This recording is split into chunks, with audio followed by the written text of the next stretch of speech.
A warm welcome to this Accelerator Session that is part of the World Circular Economy Forum 2024. It's an online Accelerator Session only, jointly organized by the United Nations Organization and the Chatham House. It's a pleasure to welcome you here. My name is Jérôme Stucki. I'm the Chief of the Circular Economy and Resource Efficiency Unit at UNIDO. And today we prepared a very nice program looking at national and regional circular economy roadmaps. If I can have the next slide, please. We will look at this from a global perspective, and we will actually present a study that was jointly conducted by Chatham House and the United Nations Organization that does, for the first time, a stock take of up to 75 circular economy roadmap and strategies that are currently published. And this will be preliminary findings that will be presented to you by Jack Barry from the Chatham House. That will be followed by a Q&A managed by my colleague Ilmi Salminen as well as Jack. And this will be followed by a regional presentation of the regional Africa Circular Economy Strategy. And then we will go from the global, regional to the national level with two presentations on the Chilean Circular Economy Roadmap, followed by the Colombian Circular Economy Roadmap. And our aim is also to interact with you. So please bear with us, ask your questions in the Q&A box if you have any. And towards the end, we will make sure to address as many questions as possible. And with that, again, warm welcome to this Accelerator Session. And Jack, please carry on and present the preliminary finding of this study. Thank you very much, Jerome, for the opening, and a big thank you to UNIDO for all your support in developing this. So yes, hello everyone. I'm Dr. Jack Barry. I'm a Senior Research Fellow at Chatham House.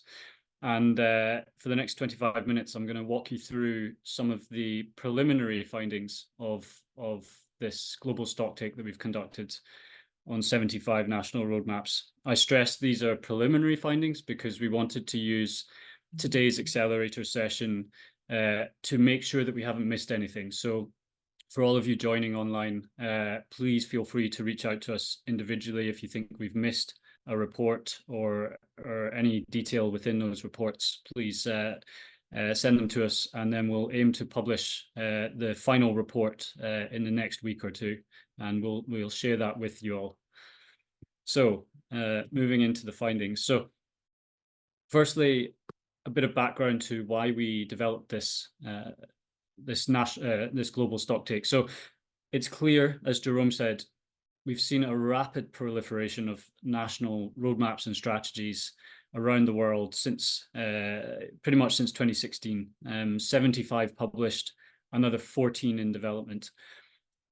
But in the midst of this huge proliferation and publications, global understanding is still very limited as to what the content of these roadmaps are in terms of the policy actions committed to, how they're designed, how they're governed, how they align with broader environmental objectives such as climate or biodiversity, how they link in with broader global coordination, their state of implementation, and how effective they are.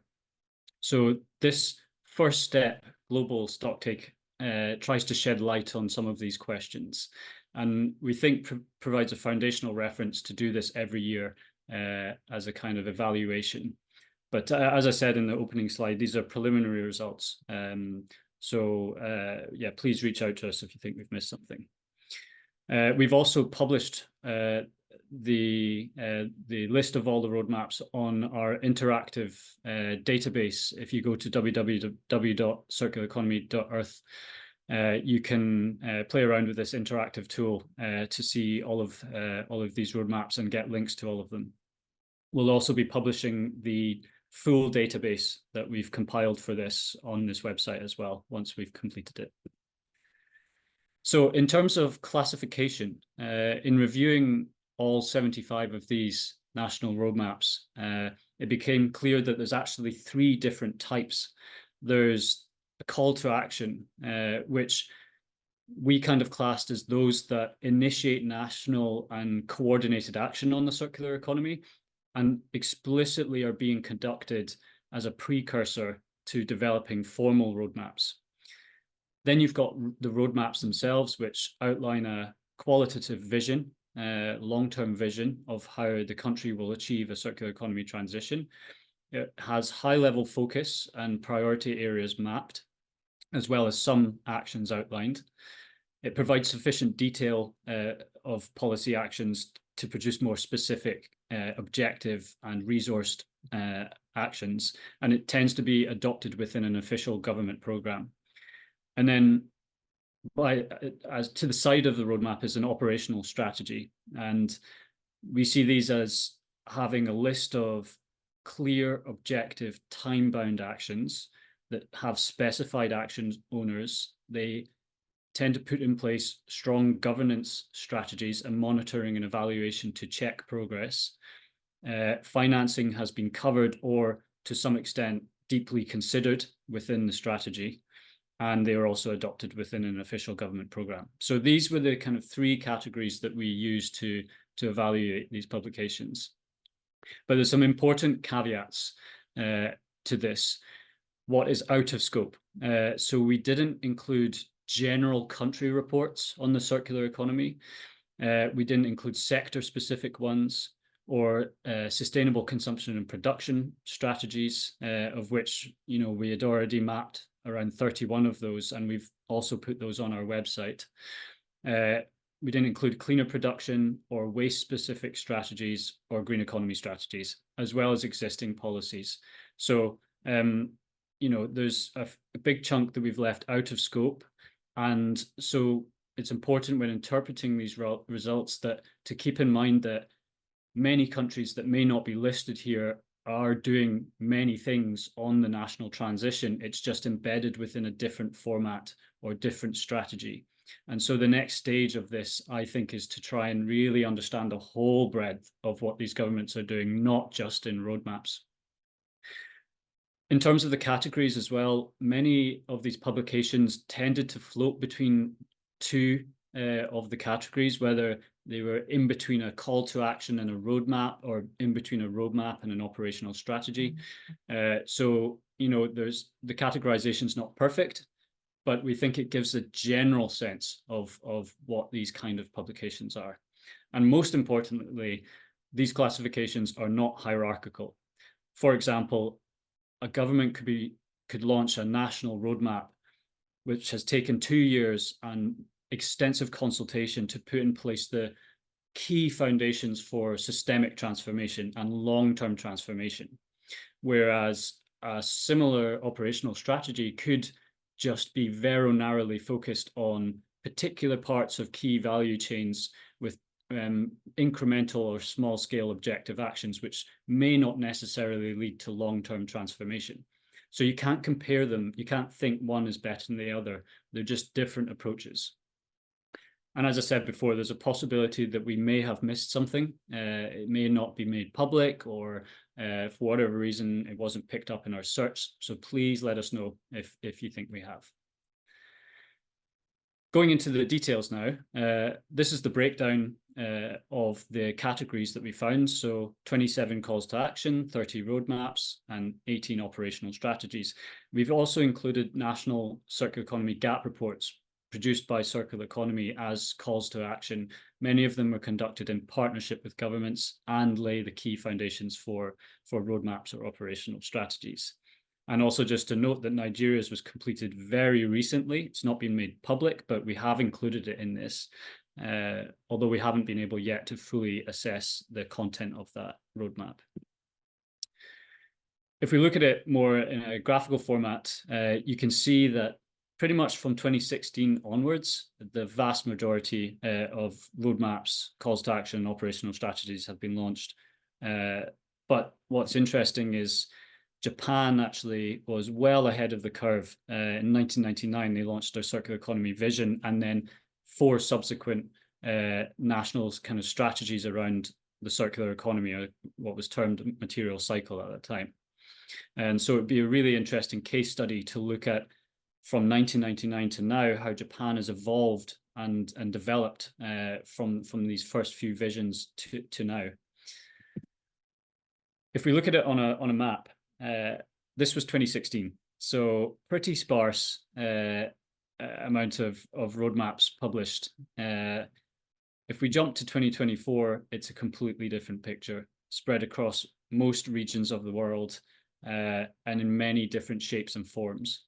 So this is a really rapid development that we have to try to understand quite quickly. If we look at geographical regions, in the early years, Europe tended to dominate, but that proportion is dropping now as a proportion of the total, as many from Latin America, Asia, and Africa are really rapidly being published now. And the 14 or so that are currently under development, the majority of which are in Latin America, Africa, and Asia. So that is a very promising sign. Similarly, if we look at development status, that proportion is changing, where many countries in developing or in transition status are now beginning to publish and develop their roadmaps, and that will increase in 2024 onwards.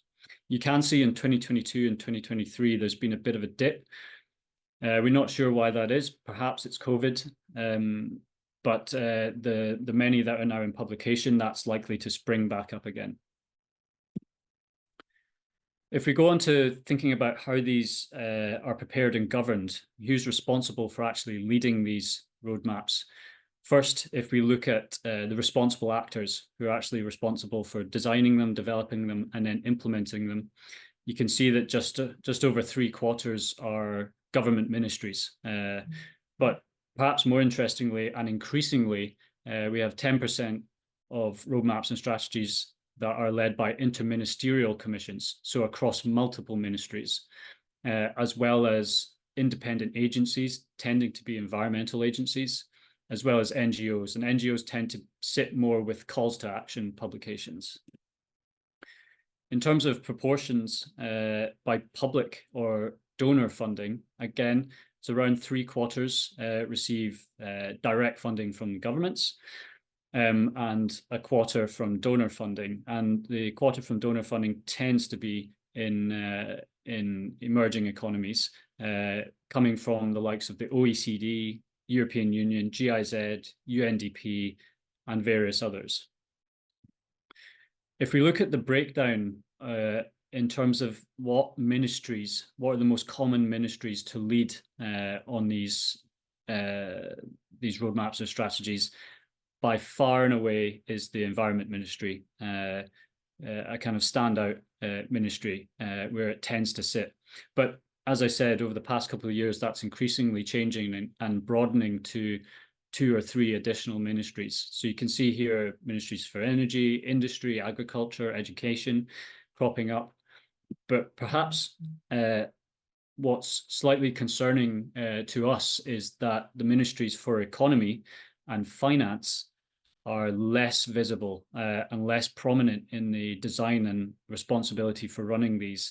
And given that the transition to a circular economy is a systemic transition, means reconfiguration of the economic system, that's a little bit concerning that they may be left out of the loop or the responsibility for doing this. So we hope in the future there's more representation from these types of ministries. We just pulled together maybe some really useful examples, tangible examples that some governments have done to make sure that it doesn't just sit with one ministry, but it's a whole of government approach. So for example, in Colombia, they have a National Competitive and Innovation Commission, as well as regional working groups. In terms of Greece and Korea and Portugal, they've set up interministerial commissions. In terms of Finland, they have a steering group for the Circular Economy Programme. India is planning to establish a National Circular Economy Authority. And the Netherlands have devolved the monitoring and evaluation of their strategy to PBL, the Dutch Environmental Agency, who publish annual integrated reports on the progress. We also found 20 countries who included quantitative targets within their strategies or roadmaps, and there's a wide range of different types of quantitative targets included in there. And perhaps Ilmi we can pick that up in the Q&A in a bit further detail. Now, onto what I find the most interesting. What was the actual content of these roadmaps and strategies? So we went through all 75 and we isolated 2,894 individual policy actions that are either committed to or recommended. And these cut across 17 sectors and 20 policy themes. Some interesting high-level takeaways that around half of these policy actions I would class as aspirational, so they don't actually have assigned action owners or allocated budgets. And a third of them tend to be more general recommendations, indicating that action needs to be taken on a particular problem, but doesn't go so far as to say what that action is. So that is maybe slightly concerning, that a big chunk of the content of these tends to be future-facing but vague and not objective, so difficult to hold anyone to account on delivering on them. Now, as a side product of doing all this research, by analyzing 2,900 individual policy actions, we were actually able to develop probably the most comprehensive taxonomy for circular economy public policy, which cuts across 20 different public policy categories. And so you can see here we've got knowledge brokering, fiscal instruments, producer and product requirements, public procurement, education and skills, worker and consumer rights, whole raft of different categories. And then within each of these, we have 133 subcategories of more specific types of policy action. Now, if we use this taxonomy to evaluate what was actually included in these 75 roadmaps, and I apologize because the text is very small here, but I will zoom into it in a second. But you can see going all the way from brokering, which had over 340 individual committed actions in the roadmaps, all the way down to education and skills, circular infrastructure, monitoring, and consumer worker and consumer rights. And I just want to pull out two things from this briefly.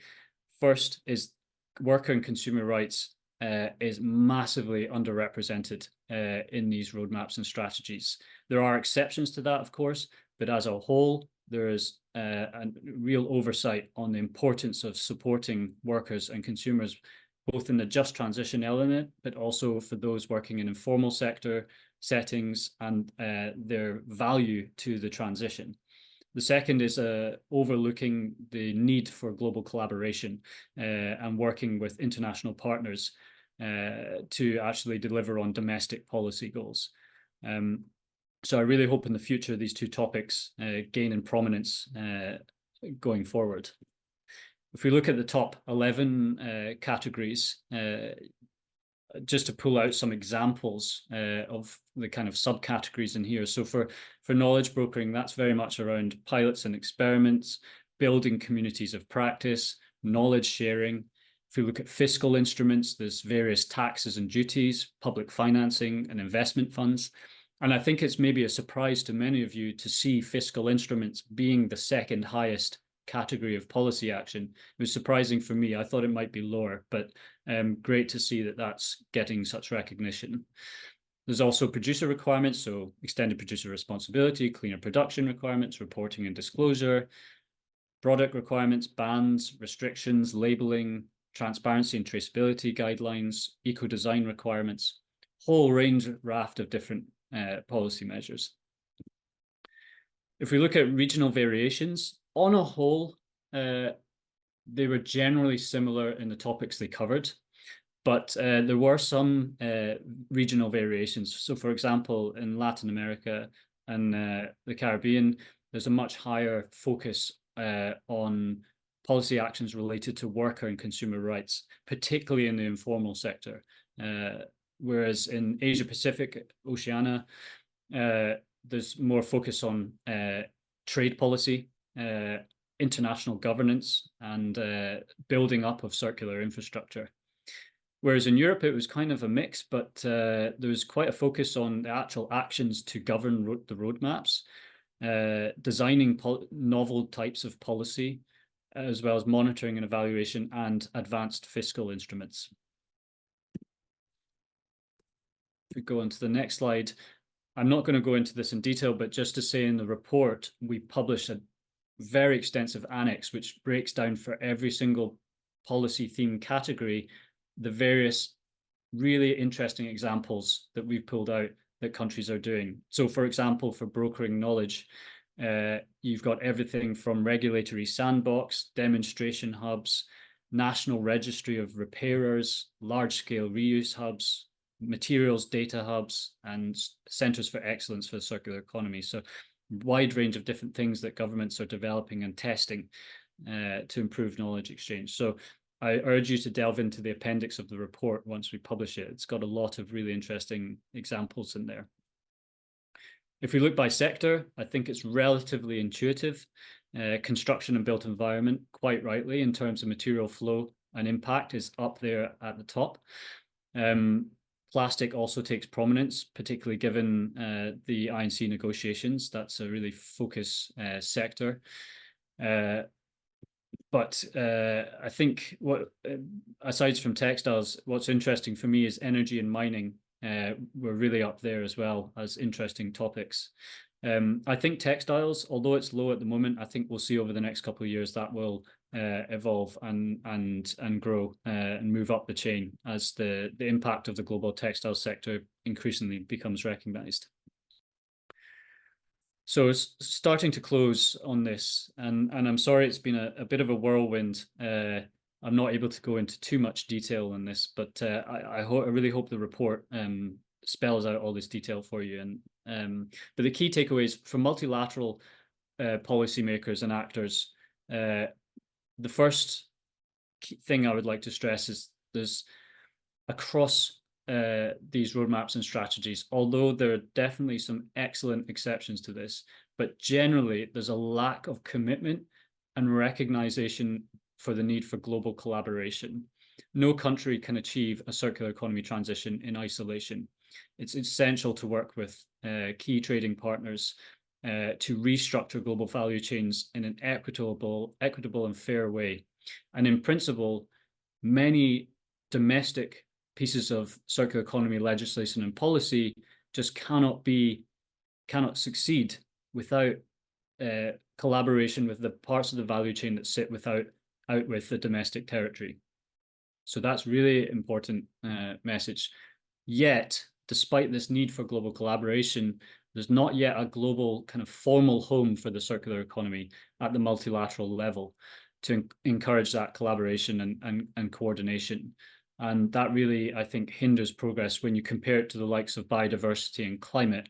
There's no easy way for governments to collaborate on this topic in detail or report on their progress in terms of their roadmaps into a central body so that we can measure at the global scale how progress is happening.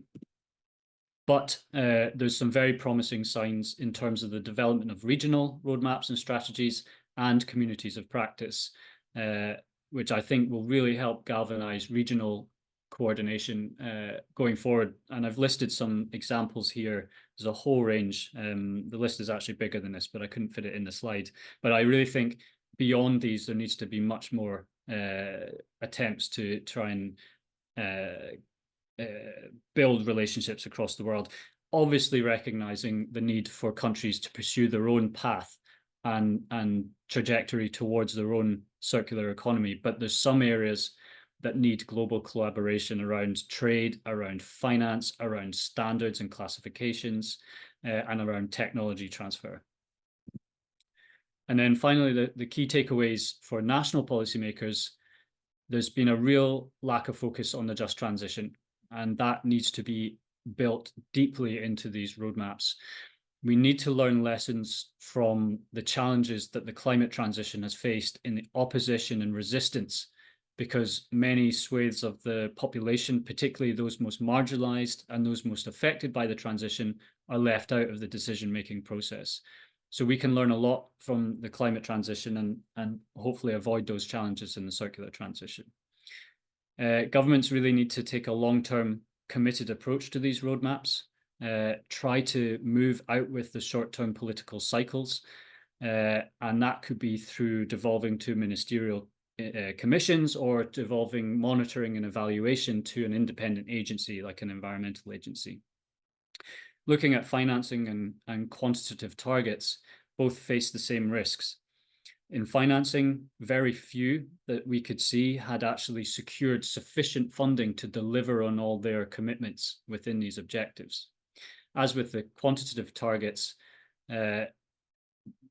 if you don't meet the financing and you don't meet your quantitative targets that you've promised to meet, and which you've built expectations upon, that risks delegitimizing the circular economy transition and could quite rapidly start to lose political support and public support for the transition.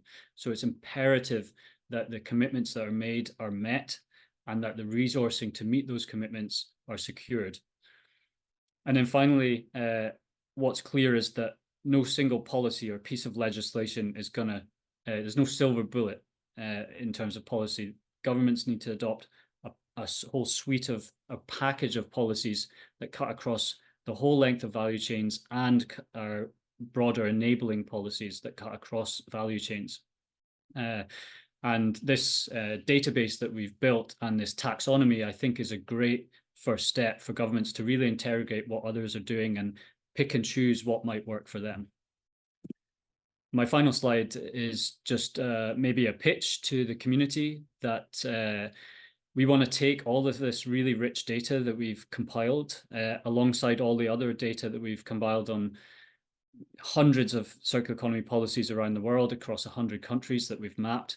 And we want to turn this into a really dynamic, interactive one-stop shop for global circular economy policy, which will allow you to identify policies by sector or by theme, compare countries, identify the evolution of policies, and also link it to trade flows.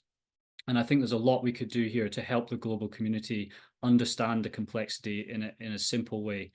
So, you know, together with UNIDO, we are really excited about this, and we're reaching out to you as the global community for a funding partner to take this to the next level. So please reach out to us if this is something you're interested in partnering with. And with that, I'll maybe pause for questions, and I'm sure some have come through the chat. I haven't been able to see them because I've been sharing my screen, but maybe I'd like to introduce my colleague Ilmi Salminen from UNIDO to maybe co-moderate some questions with me. Hi, Ilmi. I don't know if you've seen any questions in the chat, but from everyone online, if you have any specific questions or something's not clear, please put it in the Q&A. Many thanks, Jack, and good afternoon also from my behalf. And I already see the first question from Andrea, which is also very relevant. So he is asking, when will the full report be published? Yes, great question, Naomi. We were actually planning to publish it today, but we realized that we really should. I mean, we've already engaged with many stakeholders to make sure what we've got is correct, but we wanted this final chance, since it's such a big crowd, to just double check that we're not missing anything. So we'll give that maybe another few days for people to respond and let us know, and then we'll plan to publish in the next week or 2 weeks. And we'll notify all of you once that publication and the database is available to download. Indeed, fully agreed. Then we have also a second question from Klaas Vetterberg. So he's asking, what are some of the more common motivations that governments cite for developing CE roadmaps, e.g. environmental objectives, employment, resource security, and also what can governments do to support coordination across global value chains when countries have such diverse trading relationships and which vary by sector? And maybe Chuck, if you don't want to take this one. Yeah, it was good questions, class. Nice to see you. In terms of the motivations, actually, in terms of like aligning with broader environmental objectives, the climate change was consistently mentioned, trying to tie with the climate agenda, the national climate agenda, which is really promising, I think, because traditionally circular economy and climate have not been explicitly linked together that well in national strategies, despite being included in 79 nationally determined contributions. But it's really promising to see that. Other than that, there was a real desire to, particularly post-COVID, to reinvigorate the economy and boost employment in domestic value chains. That's not to say it was a kind of protectionist strategy, but more as just a broader national economic strategy to boost resilience, supply chain resilience, and employment. And the second part of your question, what can governments do to support coordination across global value chains? Well, I mentioned, aside from all the ones I listed, so in your region, wherever you are, there's the likes of the African Circular Economy Alliance, there's the Latin American and Caribbean Circular Economy Coalition, there's the ASEAN Circular Economy Framework and Working Group. The European Union just announced 2 days ago that they're setting up a Centre for Excellence for the Circular Economy in Europe, which will act also as a window with other regional circular economy working groups to facilitate knowledge exchange. So there's lots of areas there, but specifically on trade, I would urge particularly ministries and governments to engage in the TESD informal working group on the circular economy housed within the WTO, which is really hosting many discussions within the WTO arena on circular economy and trade. So I'd point to that as well. Excellent. And then I think we take a couple of more questions at this point before we go to follow with the next presentations. Angela Höfnagels from Victorian Government Australia is asking, do you plan to extend the research to subnational national roadmaps in the future? Yeah, great question. So that, unfortunately, we had to leave those out of scope as well. So you've got subnational, national, and supranational. Now, the key burning question for me is, how do these all interlink? No one's answered that question yet. When you go on circulareconomy.earth, we'll put a link in the chat. We've also at least started mapping subnational strategies. So you can see them, and it's a separate drop down on the page. We've also mapped SCP strategies, waste strategies, and various other types of strategies. So aside from how you deal with multi-level strategies and how they interlink, the other question is laterally the many different types of environmental strategy or green economy strategy that exist. How are governments going to be able to maintain coordination on the circular economy across all of these strategies? That is still a very big question. So thanks for your question on that. Then from Rashmi Shrivastava, there's a question about how can a developing country like India frame a policy framework for circular economy in textile sector, especially when the sector is so fragmented? Yeah, I mean, I'm not in a position to advise how India chooses to do that, but what I would do is point towards what what governments and industry associations have attempted to do previously in trying to pull together what's maybe a series of competing interests and maybe entrenched positions. The key thing is, and what some governments have done really well, particularly on textiles, is first and foremost not delve straight into an operational strategy, but start slower with maybe a call to action, which firstly just forms that community and builds trust within that broader community with which you can then have those difficult conversations. But trying to delve straight into an action plan with action owners and a budget and everything is you can get yourself stuck very quickly. So sometimes a softly approach first is more useful. And maybe one more question from the crowd before we move on. Andrei Vorfolo-Meyev is asking, how are you identifying new roadmaps? Well, it's a series of ways. So probably the reason no one's done this yet is because it's difficult to track them. But we have very broad and extensive network with ministries and governments around the world at Chatham House, as with at UNIDO. So we're able to engage directly, speaking with stakeholders, understanding what path they're on, whether they've been published, in what form. Some are not translated in English, so we had to first find them and then translate them and then review them. Again, as we said, this process wasn't perfect.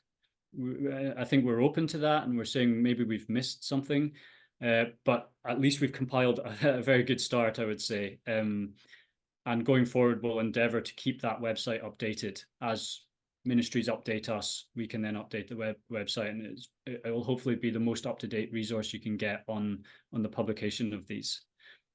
So hopefully that answers your question. Ilmi, I know time's ticking on, but first I want to acknowledge Ilmi is a co-author in this paper and did a fantastic job in the analytical rigor of it. But Ilmi, you did focus specifically on the quantitative targets, which I just briefly touched on, but I think people are really interested in. Was there anything that really jumped out to you in quantitative targets that you may want to share with this group?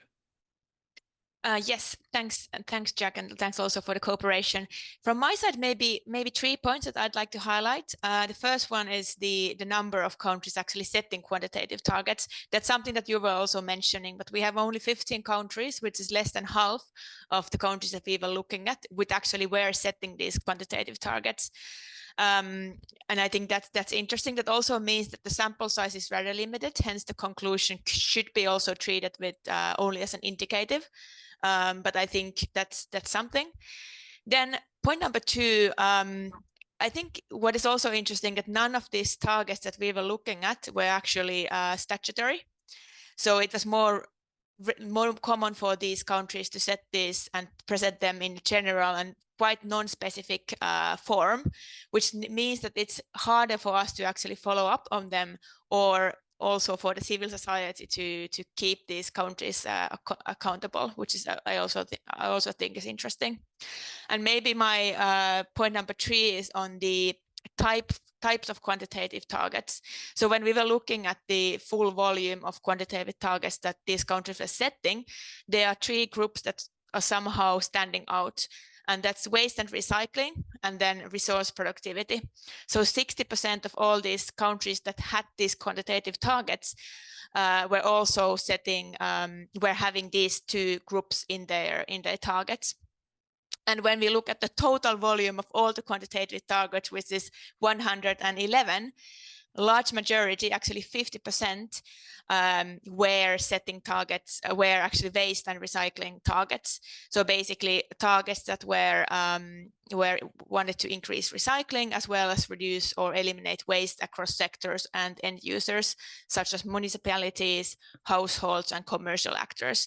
I think one example is from Colombia, where they were setting this target to increase the rate of recycling and reuse of materials from about 9% to 18% by 2030. But basically 2 groups of qualitative targets were somehow standing out from this data. Brilliant, really interesting, and we thank you. I guess I'll hand over to you now to introduce the next speakers. I maybe share my screen for the slide, and if you want to take over from here. Excellent. Thank you very much, Jack. And we will get back to the questions later on. We have still some time for that. So first, so we have 3 speakers: Josefina Köhler from Trinomics, from the African Circular Economy Network. Then we have Thomas Sayek-Paez, the head of circular economy from the Chilean Ministry of Environment. And then we have Linda Preukers, who is a waste management and circular economy expert, who will be presenting the Colombian CE roadmap. And we will kick off with Josephine. So she will be presenting the African CE roadmap. So warmly welcome, Josephine. We are very happy to have you here. Thank you, Ilmi, and thank you, Jack. yeah, especially for having us here and giving Trinomics and ASIN Foundation the opportunity to share about this very exciting project. And yeah, maybe just to say a few introductory words. This action plan is not yet launched. It's not yet out, as you might all know, but it has been developed in 2023. It has been approved by the ministers, so there's green light. But currently it undergoes a little design update, but I guess we can expect the launch hopefully end of this year. And yeah, well, obviously the overall ownership and implementation mandate has the African Union Commission. More specifically, it is the Directorate of Sustainable Environment and Blue Economy. And the development of this roadmap was on the one hand supported by the EU delegation to the African Union Commission based in Addis, which was mainly through the funding, but also the strategic support when it comes to feedback and just giving some guidance along the way. And the technical assistance was provided by us, Trinomics and ASIN Foundation. So overall, I can say that this was a really big effort to execute in 1 year. Even though there were only a few people officially on this project, we at some point worked with the whole team because we had a very much bottom-up approach, and that required a lot of helping hands and heads to aggregate all that data. And that leads me actually to the process that we approached, basically. I already mentioned we started bottom-up, and that means that we started developing country snapshots. So for each African country, we actually developed a little snapshot in which we tried to understand the context, the rough status quo of circular economy in the countries, which included like a stakeholder mapping or mapping of policies and legislation, but also different material flows where data was available. Then this data and information has been aggregated to 5 regional snapshots, and that also then included a more in-depth factor assessment and prioritization of the sectors for each of the 5 regions. And that has been then validated by a steering committee that we had, which was on the one hand the EU delegation, as I was mentioning already, the core team of the African Union Commission, but also UNIDO provided in-kind support. And then from there, we aggregated all to the continental level, and that was, that was a true challenge. I hope how it turned out in the end represents all what we collected. So this continental information and whatever we developed, which I would come later to, was validated by the steering committee. And then we also had 2 very important consultations with member state representatives. So as I said, we did that 2 times. And representation-wise, we had around 50% of member states being represented. Overall, considering the very tight time frame, I think it was a good ratio. But on the other hand, it was also a very bureaucratic process because, official focal points had to be invited through the Ministry of Foreign Affairs, and then it had to be forwarded. And until, you have everyone around the table, it took quite some time. But then in complement to these 2 consultation workshops, in person, by the way, we also offered the opportunity to provide written feedback by or from the member states, as well as international strategic and implementing partners. So this is where we broadened up a little bit.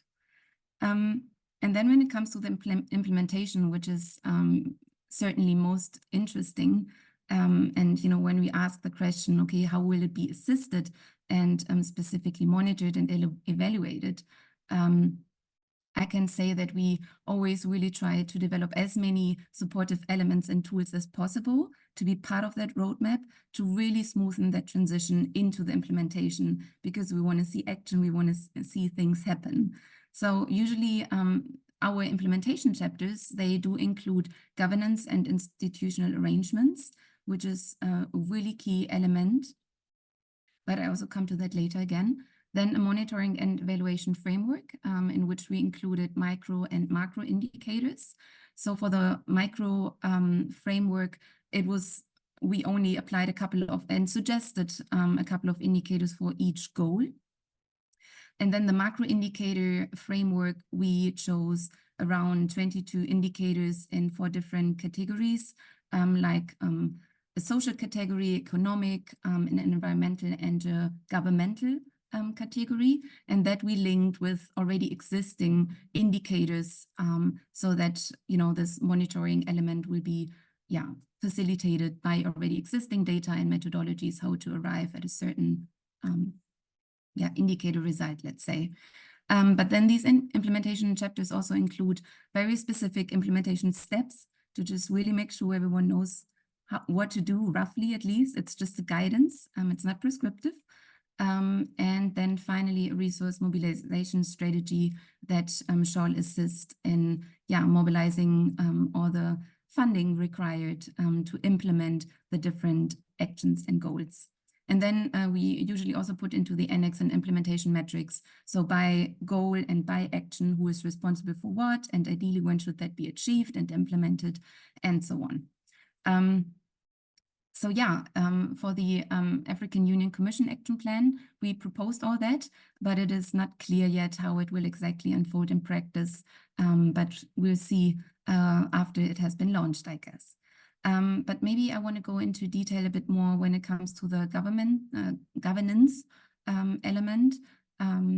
It will be implemented and owned by the African Union Commission, the Directorate of Sustainable Environment and Blue Economy, as I said already, but specifically by a dedicated circular economy secretariat, which will sit exactly under this directorate and will be assisted by the already existing African Union Circular Economy Expert Working Group that includes international partners, but especially member state representatives.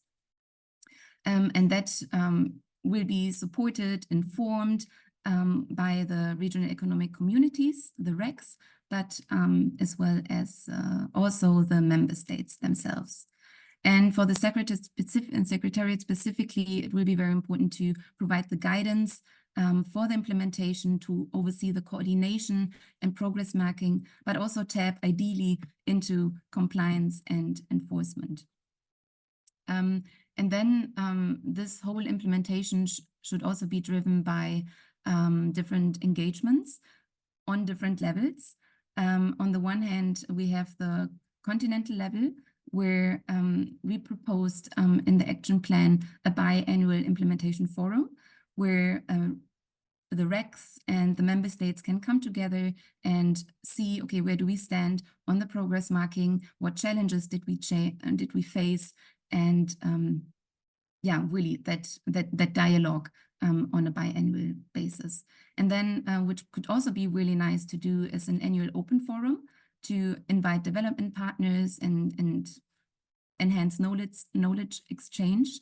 And then on the regional level, on the other side, we proposed sector working groups that have the aim to build partnerships on the regional level, because as we know, especially with the circular economy, regional collaboration is so key to enable the looping of material flows. But then also to increase the dialogue and exchange of best practices, and also the harmonization of policies. So how could that exactly look like, or what are technical solutions in a specific value chain? And then on the national level, we see a really big value, and you touched upon this, Jack, already, interministerial groups, also including the Ministry of Economy and Finance, because in the end, circular economy is not a topic that only falls under environment, but it is indeed a cross-cutting topic, and we need that holistic approach to fully make it work in our economy and system. Either an interministerial group or a steering committee, maybe with a few other implementing partners, but those are just a few thoughts and suggestions that obviously have to be contextualized, and ideally it would be built upon already existing structures. So let's not found a new working group, but maybe let's see, do we already have a working group in green economy space, or in the blue economy, or sustainable development, climate change? But how can we connect the dots here and definitely prevent the silo work, because it is really all interconnected. Okay, I also wanted to give you some insights on some policy content, but I see time is already advancing. But I just wanted to summarize quickly on the sectors that we actually included. So we included 8 priority sectors, and actually, as we saw this nice bar diagram that Jack showed earlier, I think we have all the sectors included up until textiles. So we have the 3 horizontal sectors, or we interpreted them as horizontal sectors, like water, waste, and energy, that are relevant for all vertical sectors, which are agri-food and fisheries, transport and mobility, tourism, and industry. And under the industry sector, we did group construction, packaging and plastic, electronics and textiles, and also mining. And then we also included the cross-cutting themes, which are inclusivity. So how can vulnerable groups support the transition towards the circular economy, which they are actually doing to a very significant part already. But then also trade. You mentioned that as well earlier, Jack. That's really important. But then also collaboration and regional industrial capacity building, as well as education and capacity development in the different stakeholder groups. So, and on each priority sector, we developed goals and actions. And these actions we assign to the African Union Commission, the regional economic communities, and the member states. So to achieve these goals, we need actions from everyone. But I also want to stress this action plan is, or how can I rephrase maybe? So this is very comprehensive, the scope as we saw, or that I just presented. But I mean, the idea is here that the regional economic communities and the member states look at it and pick from there and, you know, choose their priority sectors, which really speak to their characteristics and strength and national or regional priorities. Do I maybe have 2 more minutes? Would that be okay? Or should I finish with? Maybe we could go to the, I don't know, any last words, and then we can take any Q&A in the end of the session, if that works for you, Josephine. Yeah, okay, sure. I mean, you know, really, this was a true challenge to put all this content that we developed, which is not only continental, but also regional and national, into 10 minutes. But yeah, what I also wanted to highlight is that maybe as a last element here are the learnings. I think this is there are some points that we really would love to share within the design and also the implementation of the roadmap. So generally, we think that the quality and usefulness, as well as the uptake of circular economy roadmaps, is limited by the level of commitment and capacity of the client, of the implementer, of the people involved, but also especially a functioning governance structure already during the development process. So this is why it is very important to first of all work with the party of the willing and build upon existing collaboration structures and programs. And then also to make sure that mutual expectations and respective agreements and conditions are settled and captured before the official start, especially to avoid tensions among the broader project team and secure the quality of the collaboration and the progress marking overall. Because in the worst case, things can be blocked, and this is what nobody wants. And then maybe just to add to this as well is to invest enough time and effort into the stakeholder engagement prior to or as part of the initial phase of the roadmap development, because we really need to make sure if we enter a workshop that everyone knows what we're talking about and why this is important. And if this is not the case, let's have a dedicated workshop on bringing everyone on one line or on one page. So here actually the element that Jack mentioned before, the brokering, you know, the hubs or the circular economy centers, they can really play a crucial preparatory role to enable that. And then lastly, I just wanted to highlight that it is really important to embed a functioning structure for a steering committee to accompany the development of the process, so that you really have a core group that is working on that and is assisting and share the knowledge along the way.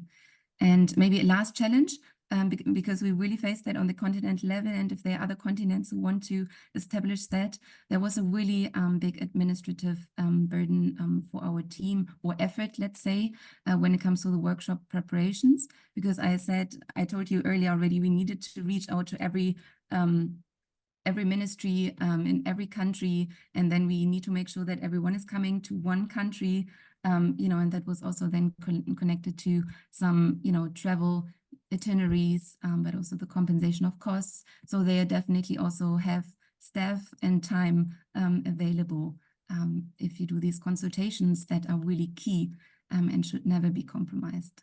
Okay, I stop here. If there are questions, I'm happy to expand or answer later on. Thank Josephine, many thanks for a very insightful presentation, much appreciated. Any questions to Josephine, please ask on chat or save for the Q&A session in the end. So in the interest of time, we will move on. So next we will have Thomas Sayek-Paez presenting the Chilean Sea Roadmap. So he's the head of circular economy from the Ministry of Environment from Chile. Warmly welcome. Me and everyone who is listening. I'm going to share my screen. I have a presentation to you. So I'll tell you about the Chilean Circular Economy Roadmap, which was a process that finished in 2021. And then at the end of my brief presentation, I'll tell you what we're doing today to implement this, right? So let me start with a bit about how the process was. The process started in 2019. Back then, we did some initial studies.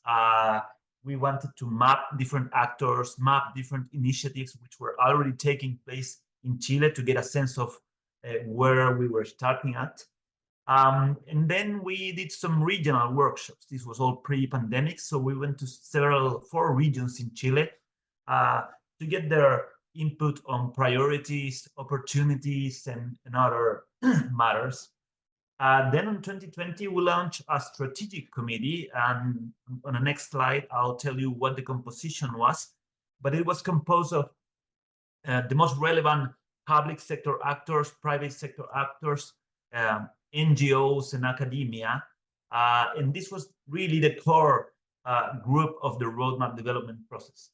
This strategic committee started to have sessions, which were workshops where we shared ideas and tried to delineate the kind of roadmap that we wanted to make. And then early on, we expanded the process and we created 11 thematic discussion groups.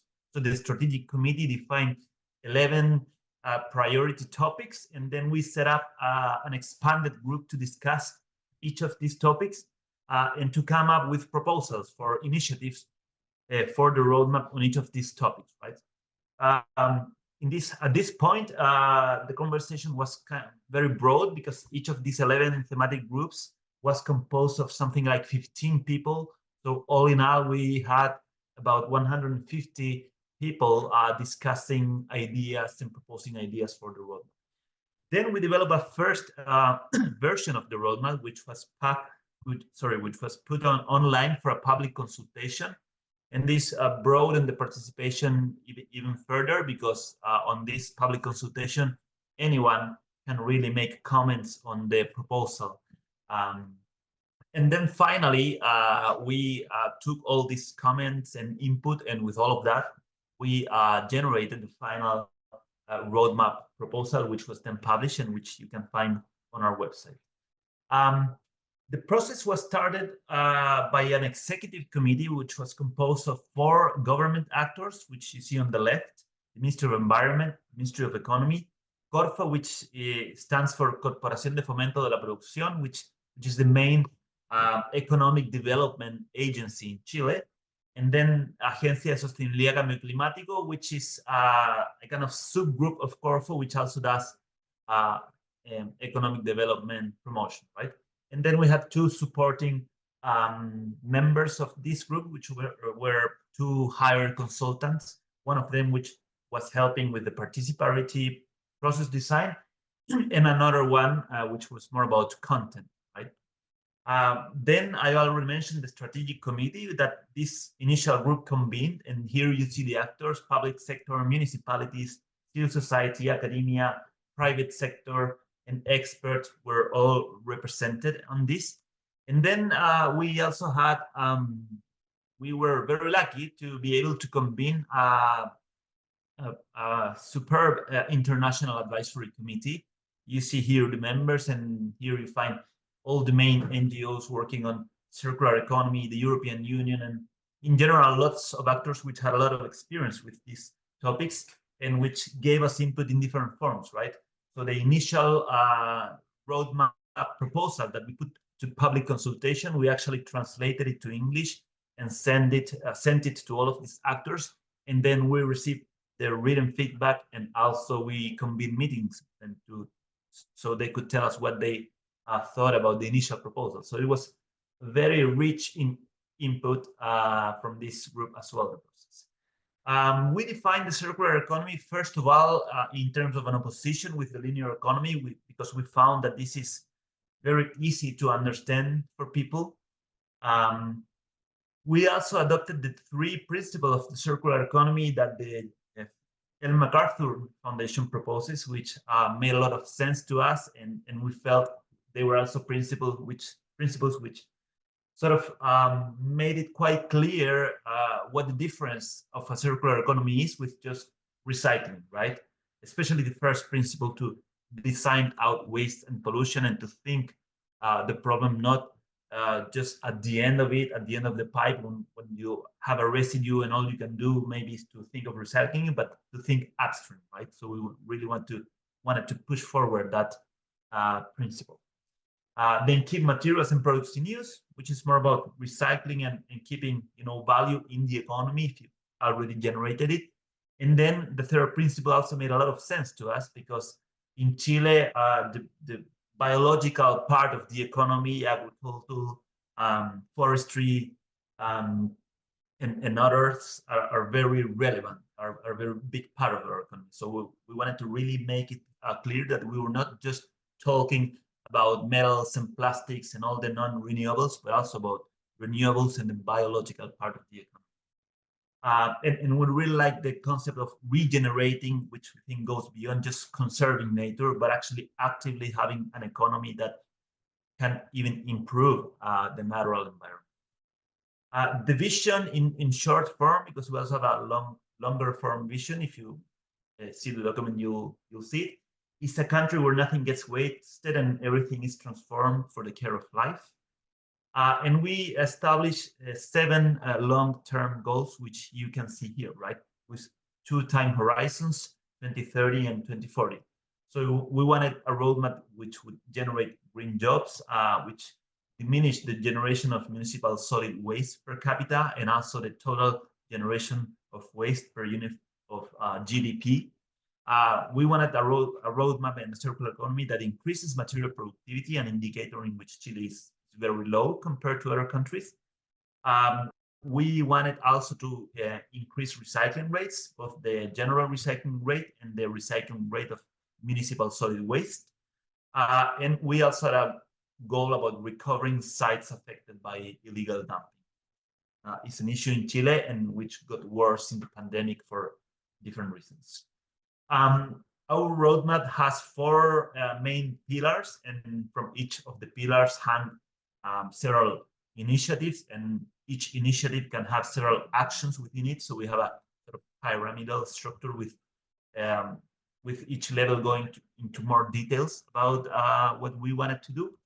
But the highest level you can see here, right? So we have a circular innovation pillar, which is mainly about the private sector and innovation and what is expected of the private sector in this transition. Then we have circular culture, which is mostly about what is expected from people in this transition in terms of their habits, but also not just people, but things that facilitate people's change of behavior and habits, right? Such as information to make better decisions. Then we have a circular regulation axis, which is mainly about what needs to be done in terms of regulation, bills, and in general, the central government activities, to promote the circular economy. And then we have a circular territories pillar, and this is about how to make sure that each of the different regions in the country, which have very different economic bases and activities. So we wanted to make sure that each region in Chile sort of thought their own version of the circular economy. And we wanted to convey this message that the circular economy is not a one-size-fits-all thing. And so on that axis, you'll find a number of actions aimed at this purpose. Here, just a very, you can see just a brief overview of the actions that you find on each of the pillars. On circular innovation, you have zero waste firm, promotion of circular models, R&D for the circular economy, technical norms, public procurement, information systems that need to be developed for this. Then on circular culture, you have diffusion of circular habits and practices. You have some actions aimed at schools and some actions aimed at universities and what their part should be in the transition, eco-labeling, transparency, and others. Then you have a regulation pillar, as I was mentioning, where you have actions aimed at actualizing the regulation on waste management, incentive systems, dealing with issues that we have with the collection of waste management fees, which are very weak, among others, right? And finally, circular territories, where you have 6 initiatives and 31 actions. And then circular economy for the reactivation of territories. This was published in the midst of the pandemic, so reactivation was very important. Provision of spaces and channels so people can encounter and participate on the transition. Inclusion of waste speakers, and among others, right? Here you can find the sort of the front cover of the roadmap, and on the right you have an infographics that sort of summarizes the contents of this roadmap. We found that the graphic expression of this roadmap has been very relevant for its diffusion, right? So we hired a designer, and she did some great drawings for the roadmap. And I think this played a very important role in making sure it is actually read by a lot of people. So I would really recommend putting an effort on these kinds of things, which are not so expensive in terms of the resources that you use to have some nice graphics, but which can make a big difference. Finally, just some final words in the implementation. When we finished the process, we went to Corfo, this economic development agency, which was part of the process throughout, and we used their own instruments to make sure a program was set up, tasked with monitoring the progress of the roadmap and also activating its different activities. It's very important to mention that the roadmap, the Chilean roadmap, is not a roadmap for government only. It has a lot of actions which say government should do this or that, but the idea from the beginning was to have a roadmap in which anyone, any person, and any kind of organization could look at it and find its place in the transition. And any person or organization which could say, I like this circular economy concept, I want to contribute to that, could look at this and say, well, action initiative 20 action B, I could play a part in that. I could contribute with that.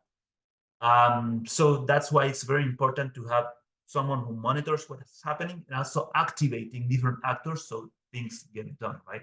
And this is the Programa Territorio Circular. You have the website on the right. And on this program, you will find a dashboard for actually monitoring the roadmap.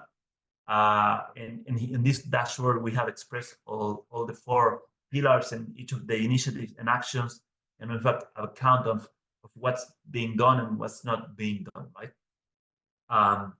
So that's it for me. I hope it was clear and helpful, and happy to answer some questions in the time that is left. Excellent, Thomas. Many thanks. Many thanks for the presentation. I especially enjoyed how you were presenting the pillars and then also the initiatives. as well as highlighting how you actually made it also visually easy to understand for everybody. So many thanks for that. Any questions to Thomas? I suggest put on the chat. Thomas will need to leave 10 minutes before, I mean, actually, I think in 10 minutes. So let's maybe do that on chat. And then I would welcome our last presenter, so Linda Preukers, who is the waste management and circular economy expert, who will be presenting the Colombian Sea Roadmap. So Wally, welcome. Perfect. No, because I'm still in Brussels and I've just found a small garden behind the bar, coffee bar to talk to you guys. No, because there are like 80 million side events on the World Circular Economy Forum, and it's so interesting. So I didn't want to really leave all the workshops that I was participating at. So yeah, so it's really nice to hear, and really like congratulations to all of you, because it's really interesting everything that I saw. So I will make it really short because I think we only have 15 minutes left. So what I wanted to tell you is that, so I worked for the Ministry of Environment in 2019, 2020 in Colombia, when we started with the circular economy strategy.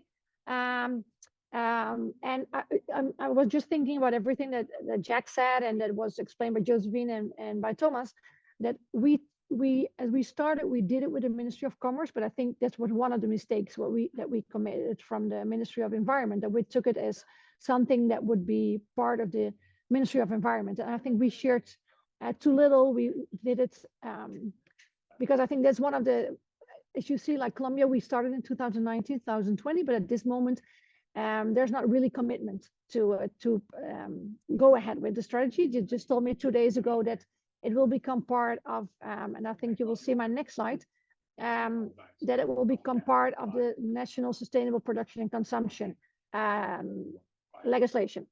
So while it was started as a separate strategy, now it will become part of a smaller, I think, even strategy.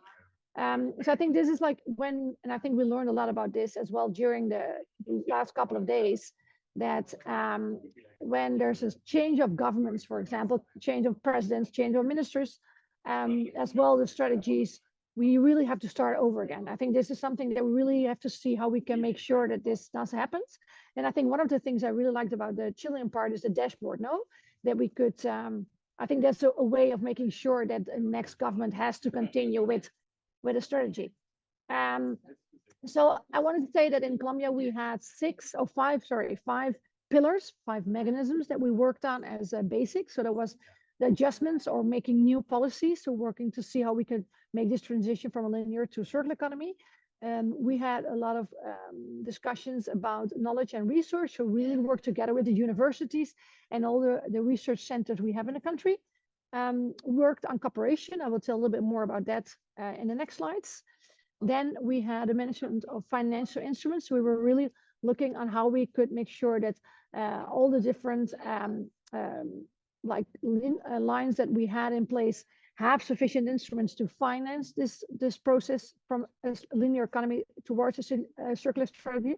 I think this is one of the most, I think it was the second topic, no, we saw in all the list of actions.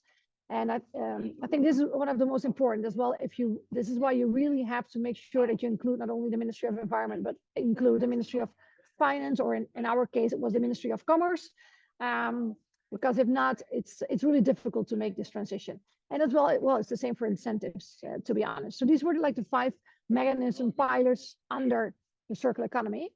And then we focused at the beginning on 6 lines.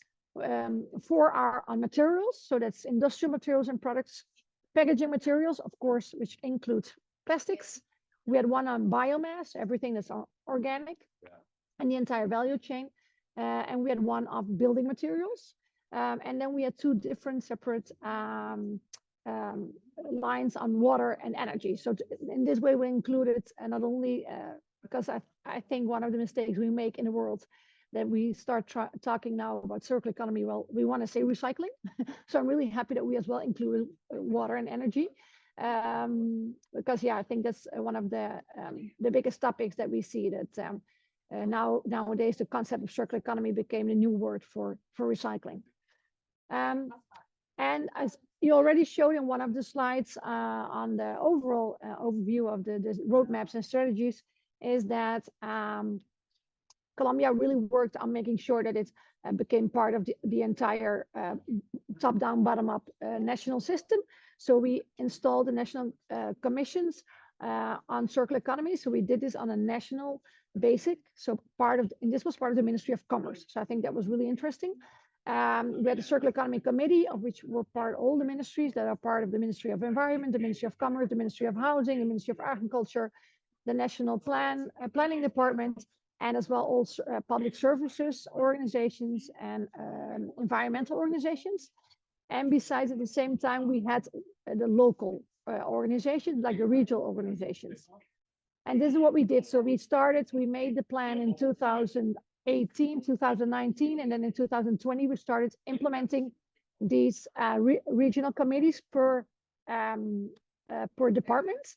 And we connected the public sector, private sector, academic sector, and research sector, and as well civil society. And we put them all together to sign this MOU between all of us on a regional committee, and then made a working plan. And this is what we did during, just before the COVID period we started, and we did a lot of the implementations during COVID, which was not, it was really difficult, but I think we tried to do a good job. So it was really interesting to work on this. So as one of the things that we did, we made an inventory of all the initiatives that we had in the regions, and then looked how we could combine, work a lot on, for example, symbiosis, industrial symbiosis, and these kind of projects. And still a lot of these committees are still in place and they're working together. We had a change of governments, local and regional governments in January. And we can see that some of the regions already started again with these committees. So that's really nice that you can see that we have bottom up. We have the regions asking for this, that they ask the national government to really please continue with the circular economy strategy. And then as well, not only to work on the regions, we as well had per sector, we had different events. So we had one with the agriculture, we had one with the waste management companies, we had one on petroleum, we had a big congress. This is what all we had, a big awareness campaigns. So we tried as well as I think most of the countries do, to not only connect people in the region, but as well to connect all different sectors with each other. And then I think as to ends, we had, when we made the circular economy strategy, which is a roadmap, to be honest, we had different workshops to discuss the priority lines and the targets of these priority lines. And as well, we started with an information system. So as well, we included all these targets in the information system. So I think this is as well to make sure that it got, that we got a follow up on everything. But as I said, like with the changing of governments, which we had 2 years ago, I think it got a little bit down, like the implementation of the strategy. But I just heard a couple of days ago here in Brussels, they told me that they will restart the process. So I'm really happy that that all the work will continue in the next couple of months. So so it was really quick, so we can have maybe a small quick question and answer on this. Excellent. Many thanks, Linda. Wonderful presentation. Thanks for sharing that all. We have the time for some questions. So please, you can raise your hand if you want to ask your question live, or if you cannot find the button to raise hand, which is sometimes difficult, feel free to also jump up now. Otherwise, we can also pick some questions from the chat. Perhaps from Wilson Luz. Ilmi, it's a very good question, since we have two, I guess, representations from Latin America, just asking how Latin America and I guess the wider Latin American Caribbean region can implement and improve regional strategies. So you've got the Latin American Circular Economy Coalition, this fantastic group coming together to help work on regional aspects, but there's not yet a regional roadmap as what Josephine presented for Africa. So maybe Linda, Thomas, I don't know if you're still there, but maybe any thoughts on that? It's a great question. Yeah, I could. At this moment, I'm working for the UNEP Zero Waste in the Caribbean project. So we are as well trying in the Caribbean to start on circular economy. But what I feel is that still there are huge difference between countries. And then I don't know if in Africa, but in Latin America, we have Brazil with Portuguese. We have some, like a couple of countries, or a lot of countries speaking Spanish, and then we have the Caribbean speaking English. So I think that as well is really difficult. So we're trying now in the Caribbean to connect countries and to have one regional roadmap on, like, to start with the waste management maybe, and then to see how we can take it from there. Maybe do it for, like, we're even discussing like these little small things, for example, having a recycling of tires in the Caribbean. And it's so difficult if you look at, and I think as well Josephine said, like on legislation, can we import, can we export, how can we do this? It's all different islands. It's not even like the countries are not connected.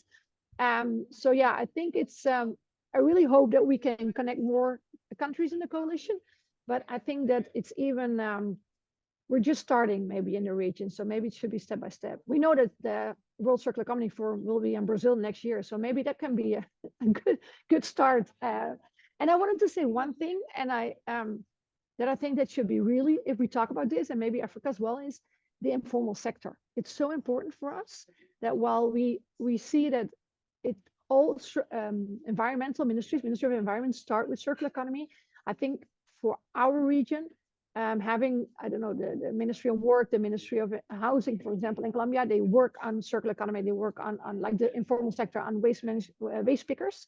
This should be key. If we want to work together, maybe this should be our, the thing that we have in common. Maybe that could work. And I hope that I will see a lot about that in Brazil next year. Amazing, yeah. Thanks, Linda, and thanks for sharing on the Caribbean, and good point on Brazil next year at the World Circular Economy Forum. Maybe that could act as a good bit of momentum to form something there. And Josephine, I know you've not just African roadmap, but you've worked on several national roadmaps now, so I think you're pretty well placed to kind of answer some of the questions in the chat. I know, Andrea, you've asked some actually just brilliant questions, of which we don't unfortunately have time to go through right now. Josephine, is there anything particularly in Andrea's questions, I don't know if you can see them, that jumps out to you that you think you could answer? A particularly good question is the link between Global North and Global South, and what programs, initiatives, work is being done to really understand those interdependencies in trade flows and value chains, trying to work through those potential ramifications of a transition together. Do you have any good examples of that? Yeah, I mean, I think those initiatives work best on the national or regional level, definitely. I mean, we do have some really great European, African multilateral mechanisms that we also heard this morning. For instance, the Global Gateway, when it especially comes to finance. But when it then comes to concrete solutions, I think it's really best to go as concrete, as most down as you can, to really bring value to the specific cases. So one example I can bring is that were two studies, or like two examples this way, but they were similar studies, one for Benin and also one for Senegal, where we really tried to identify circular economy business opportunities that either the Senegalese and Dutch stakeholders can collaborate on, or the Benin stakeholders with our European counterpart. So there it was a lot around technological and innovation transfer of knowledge, but also, you know, certain maybe lending practices or exchanges that can be done, capacity building. So those were really nice and very concrete opportunities that sparked a lot of interest. And a lot of resonance that really helped, you know, okay, finally there is an opportunity, and then we can make a link, and let's do it now. Yeah. Great, thanks, Josephine. I'm conscious of time. I'm sure many people have to jump onto other sessions and other things. So perhaps I'll round it off here. There's some answered questions in the chat, which are brilliant questions, which we'll try and answer maybe separately and reply to everyone where we can. I guess it leaves me to say to close, thank you to Josephine and Linda and Thomas and Ilmi for all your hard work and support on this publication as well. And to all of you listening, you know, we're calling out to you to, if there's opportunities for partnership, to turn this into a really useful resource that people can genuinely easily get access to and data to, because I think we need more knowledge exchange around the world on this. Yeah, please come to us and reach out to us. And we'll be publishing the report in the next week or so, so look out for that. We'll share that with you all and welcome your reactions to it. And from that, thank you very much, and we'll speak to you all soon, hopefully. Bye, everyone.